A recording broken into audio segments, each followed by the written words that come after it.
Oh man, it's about to get fun up in here on the Alex Strouf Show. We go to the phone lines now, where we find one of the most hilarious people on the internet, and that might be a biased opinion, but it's fine. He is the host of the Ramblin Matt Ramage podcast, and he's a Green Bay Packers super fan. There's no better way to explain him. It's the great Matt Ramage. Matt, how are you, my friend? Hey, I'm good, man. Thanks for having me on. Of course, anytime, man. So it's been a weird few months. What's been up with you? Everything safe? Everything good on your end? Yeah, everything's been good. I've still been working. I was fortunate not to lose my job, and this week I'm on vacation, so I'm just at home drinking beers. Yeah, I've been doing the same thing for the last I don't know. I turned 21 in December for 7 months. That's all I've been doing. Let's pretend I didn't Yeah, underage drink ever. But so Matt, last night I got to bring it up because I did pop in for a minute.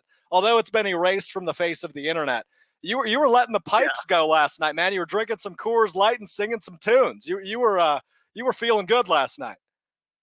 yeah. Last night was a little wild. I do that occasionally. I have a few too many beers, and I just say, hey, let's go live on Facebook and sing some songs. What's your favorite karaoke song?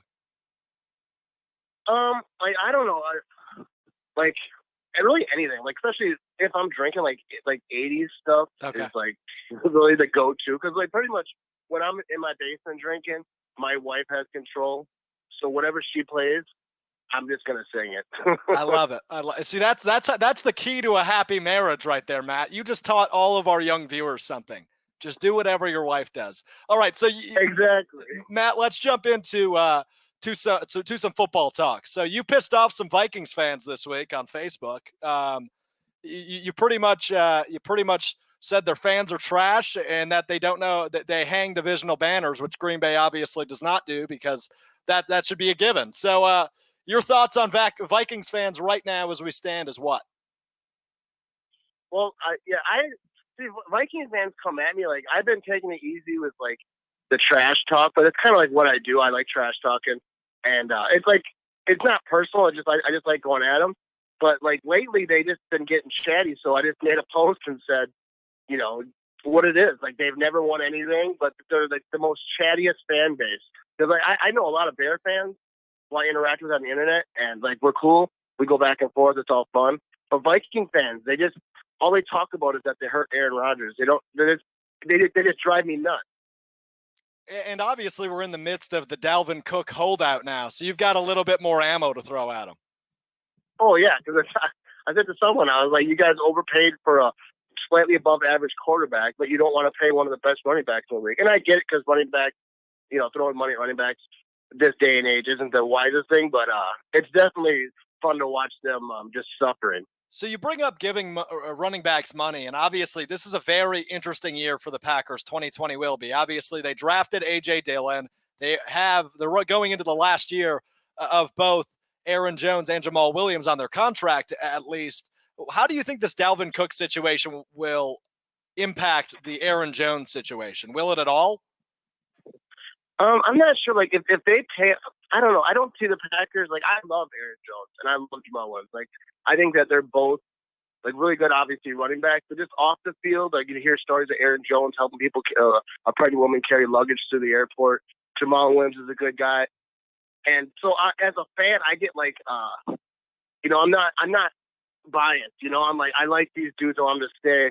But the Packers throwing big money, like the highest paid running back in the league money. I just don't see it happening. But who knows? Like what the Vikings are gonna do? I'm not sure how much they can pay him. I don't know the salary cap. I'm not a big numbers guy. I'm not but either. they can't have a lot. They don't have much. I don't think. Yeah, I imagine it. Right, with the contract they have on Kirk Cousins right now, it's going to be hard for Dalvin Cook. But hey, the Packers play the Vikings in Week 1, so if he wants to hold out past then, I don't think either you or I will complain. We're joined by Matt Ramage here on the Alex Stroh Show at Matt Ramage on Twitter. I bring up the running back room, Matt, because it's very intriguing to me going into 2020. All three of those guys are still under contract. How do you think A.J. Dillon's impact will look in 2020? I think like that's the thing with running backs. It seems like a lot of running backs can just come in and be a playmaker, be a difference on a team. And with having all three of those guys, because A.J. Dillon just seems like I don't know a lot about him because I'm not a big college guy, but what I've watched is he just runs people over.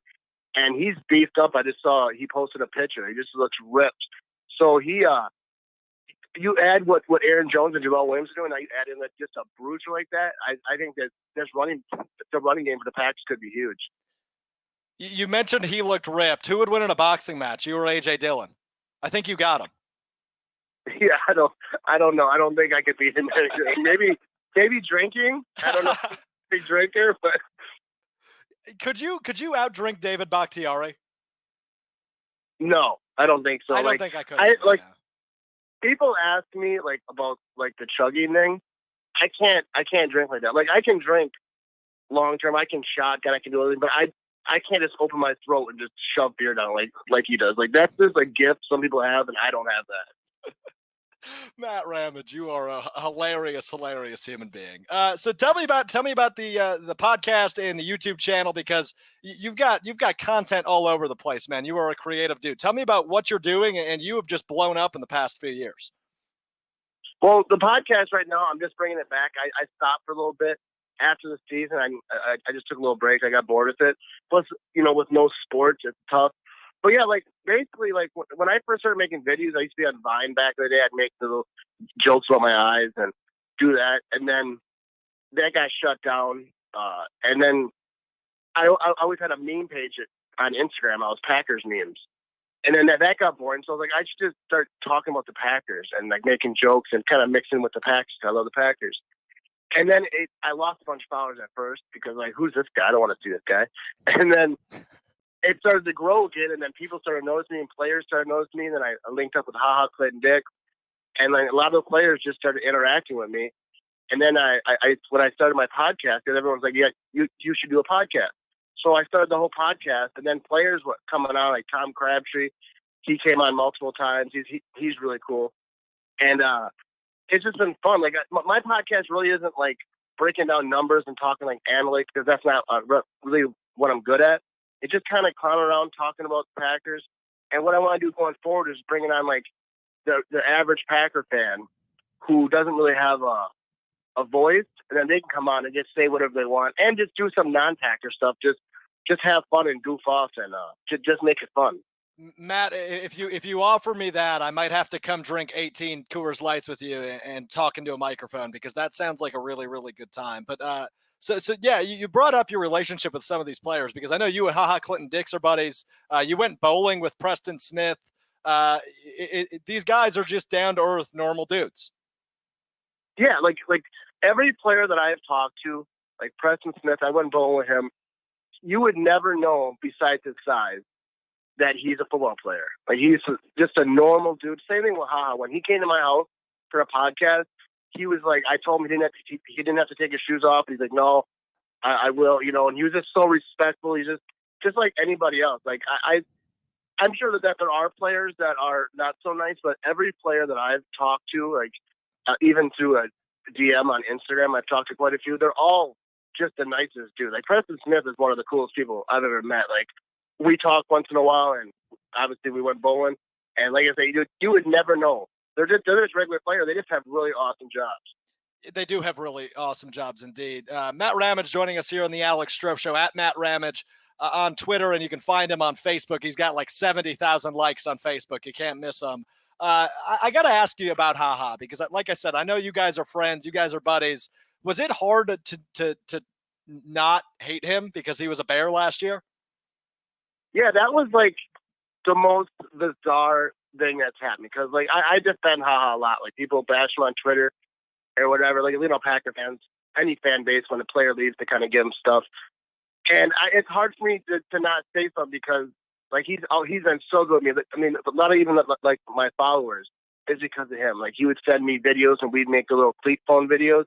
That helped me a lot, and he was always just so cool to me. So I take offense when someone talks too much smack. And but when he went to the Bears, my big thing was the Bears still suck. I sold shirts, hats, I did little dance, Bears still suck, singing the song. And when he went there, I was just so confused, because I felt bad. I actually messaged him when he first went there. I said, hey, if you got to unfollow me or mute me or whatever, feel free. But I'm gonna be singing "The Bears Still Suck." So if you don't want to see it, just unfollow. But he didn't. They understand it. It's a business. I still rooted for him. Like, people were mad because I would say stuff. Like, I'll always root for Ha. And like, they're people. I mean, they're players, but they're people at the end of the day. And if you're cool with me, I'm not gonna, just because you switch teams, like just start hating you.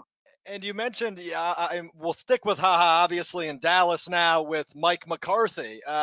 You mentioned that Cowboys fans are the worst. I think you're pretty open about that, or they're close to the worst in the league. Yeah. You got Mike there, you got haha there.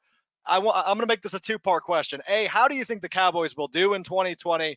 And B, are the Cowboys the worst fan base in the NFL, in your opinion? For the fan base, I think that they get so much. Like, every year is their year, and it's like, no matter what, because it's Dallas, they're big. So no matter how crappy they are, everyone talks about them. Like, this is the year, and their fans get real chatty up until like week 6, like when they're usually out of it. But I actually really like Mike McCarthy, though. I've always liked McCarthy. When he was here, he always talked about the history of the Packers. I've heard stories about him showing film of the 60s Packers and all the history, like, to the players, trying to teach them. So I like that he respects the history, and obviously I think it was time for him to move. But with him in Dallas, like, I hate the Cowboys so much, because from the 90s, like when I was a kid, the Cowboys they stopped the Packers so many times from going to the Super Bowl, and we finally got there, but it was someone else knocked them out. I think the Niners ended up knocking them out. But my hatred for them is like severe. Like, they're like the number one team outside our division that I can't stand. That's what I was telling people. I'm like, haha goes from the Bears, the team I hate the most, to like the team, my second or third hated team. So it's tough. It is tough indeed. Matt, last one. But yes, oh, go ahead. I was gonna say, as far as like what they'll do this year, like, I think that they could do something this year. I really don't see them. Like, I've seen people say that they're gonna go to the Super Bowl with the new head coach. I know, like, LaFleur did it last year. He went to the NFC Championship game, but that's very hard in your first year, especially the Packers had Aaron Rodgers. The Packers had a new defense. The Cowboys seem like they have a lot of situations over there with Dak contract. They have a lot of drama. I think it'll be tough for them but you never know, though. You do never know in the NFL, obviously. Because they got talent. They got talent if they can put together. They do, but I think that, as you mentioned, this Dak Prescott situation is such an interesting one that it might completely ruin them and might completely make them. Who the heck knows? But yeah. Our Twitter question today, Matt, is about the NFL preseason. I just did about a 20-minute rant about how the preseason is good for people getting drunk because they take off on Friday, and that's about it. And maybe your practice squad. We put up a poll saying, how should the preseason be formatted going forward? Should it be 4 games, 2 games, 0 games? What's your thought on that? I could see like 2 games, because I do think it's important, like, as far as like players getting like some players would never get a chance if it wasn't for preseason. There's you've seen Packer players throughout the years that no one really knew what they are, but they had like a good preseason. It's like, oh, this is the year. And they go on the practice squad. The next year they have another good preseason. Next thing you know, they're on the roster. So I think, like, for some players, it's important, but for fans, like, for me, it doesn't matter. Like, if I go to a preseason game, I'm getting lit. Like, I'm That's drinking. What I said, right? Yeah, because you don't see anyone anyway. I mean, just being in Lambeau is kind of like the thing, but like the stars ain't there, and it just doesn't mean anything. I mean, for coaches it does, and for the players it does. Right. But for a fan, you're just there. It's kind of like it's like a vacation game. There's no stress. It doesn't matter. You enjoy the surroundings, enjoy the Packer fans you're with, and just drink beer. Exactly. I said in the segment before we brought you on, I'm visiting the Miller Lite tent 18 times if I'm going to a preseason game, because I don't give a damn about what's going on the field, right? Rodgers isn't out there. Adams isn't out there. Both the Smiths probably won't be out there if they move to this 2-team format. And I said, I bet Daniel Jones doesn't even take a freaking snap in the preseason if it moves to 2 games, because it's really not that important for your top, 20, 25, 30 guys. No, it's not. It's a lot of it, I think, is the coaches maybe trying new plays, maybe trying like certain coaching style stuff, like how they call plays. I think that they get a little bit of practice on certain things. And obviously it's just the the players who are trying to prove themselves. But I remember like 2 years ago, I went to a preseason game. We tailgated way hard. By halftime, I was so drunk. I went to go to the bathroom and I kind of started falling. And there was a family like next to us, so I just didn't come back. I stayed in the concession area because I didn't want to be that tipsy around people and their family. They had kids and stuff, so I was like, I'm just gonna stay out here. But that's what preseason is like. You just, for a fan, just have fun and drink. Exactly, Matt. I'm glad you're so open because look, it's just the gosh darn truth. All right, Matt. Last one for you before we got to let you go. I need to know Aaron Rodgers. Obviously, there's a chip on his shoulder this year, but then bringing in Jordan Love in the first round, second year of the offense. This has to be a big year for Rodgers if he stays healthy, right? Yeah, I think that Rodgers is going to have the biggest chip on his shoulder he's ever had. I agree with you. And I think a lot of that was blowing up about how he feels about Jordan Love. I don't think a lot of it, people want him. Every time anything happens, everyone says Rodgers is horrible. New coach. He got rid of McCarthy. Now the new coach, they're going to have problems. They didn't. I think he obviously has feelings about them drafting a quarterback. So I think that he'll prove like, hey, I'm not done yet. You're gonna have a tough decision. I think he even said that. So I think he's gonna be focused. Not that he's not always, but anytime you have a chip on your shoulder, you go way harder and you're more focused. It just seems like if you're trying to prove everyone wrong, you're gonna go hard. MVP. Yeah. At least we hope. Right? I think, dude, I could see him having just a huge year. And these young wide receivers, everyone talks about, he doesn't have no wide receivers. Like, we have a running game.